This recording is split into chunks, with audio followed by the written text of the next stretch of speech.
전북 익산시의 한 은행. 사람들로 북적이는 현금 인출기 앞에서 한 30대 남성이 먼저 하시라며 다른 고객에게 차례를 양보합니다. 기기를 누르다가 다른 고객이 오자 또 양보합니다. 그런데 이 남성 휴대전화를 꼭 쥐고 두리번거리기도 하며 안절부절 못하는 듯한 모습입니다. 그때 검은 모자를 쓴 A씨가 재킷을 벗어든 채 은행으로 들어왔고, 남성은 이번에도 입금이 오래 걸리니 먼저 하시라며 양보하려 합니다. 그 순간 A씨, 뭔가를 직감한 듯 갑자기 손가락으로 휴대전화를 가리키며 다가갔고, 남성은 다급하게 휴대전화를 주머니에 숨깁니다. 그런 남성에게 A씨는 지갑에서 뭔가를 꺼내 보여줍니다. 바로 경찰 공무원증이었습니다. 사실 A씨의 정체는 청주 상당경찰서 소속의 3년차 경찰관인 정세원 순경. 지난해 10월 대장암 사기 판정을 받고 암투병을 위해 휴직을 한 상태였습니다.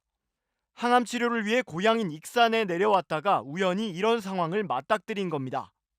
보이스피싱을 의심한 정순경이 신분을 밝히고 돈을 어디로 입금하는지 묻자 남성은 잘 모르니 담당 직원과 통화해보라며 휴대전화를 건넵니다.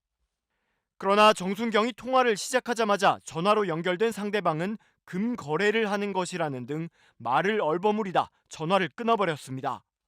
보이스피싱을 확신한 정순경은 112에 신고한 뒤 남성이 도망치지 않도록 계속해서 말을 걸며 시간을 끌었습니다. 당시 정순경은 항암 치료를 위해 가슴에 약물 투여 장치를 달고 있어서 거동이 여의치 않은 상태였습니다. 곧 다른 경찰관들이 도착했고 도주까지 시도했던 남성은 얼마 못 가 경찰관 5명에게 둘러싸여 현행범으로 체포됐습니다.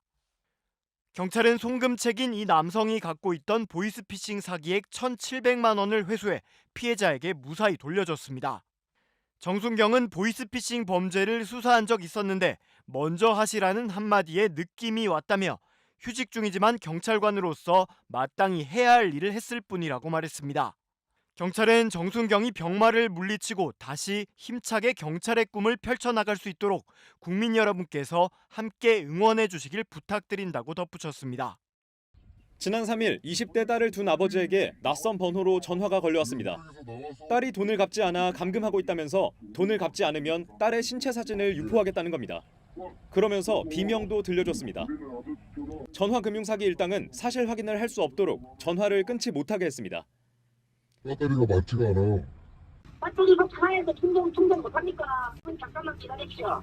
전화 끊지 말고 뒤에 대고 보낼 테니까 진짜. 아버지는 직장 동료에게 부탁해 경찰에 신고했습니다. 사기 일당이 요구한 건 현금 2천만 원, 아버지에게는 1,000만 원밖에 없었습니다. 이때 출동한 경찰관이 기지를 발휘했습니다. 자신의 계좌에 있는 돈 1,000만 원을 보태 2천만 원 돈다발을 만든 뒤 사진을 찍어 전송한 겁니다. 이를 확인한 일당은 안심하고 접선 장소를 알려줬습니다. 그리고 경찰은 접선 장소에 나타나 돈을 받고 도주하던 40대 여성을 검거했습니다. 첫 협박 전화를 받은 지 2시간 만입니다. 피해자가 현금을 가지고 있는지 확인을 하고 그다음에 현금 수거책들을 지시하는데 접선이 된다면 무조건 검거할 수 있을 거라는 확신이 있었습니다. 그래서 제 1,000만 원을 그냥 보냈었던 거고. 경찰에 붙잡힌 여성은 전화금융사기 조직에서 수거책을 맡고 있었고 불과 일주일 사이에 대전과 세종에서도 비슷한 범행을 저지른 걸로 드러났습니다. 경찰은 이 수거책을 중심으로 보이스피싱 일당을 추적하고 있습니다. MBC 뉴스 김은초입니다. 지난달 15일 서울 영등포역 인근 도로.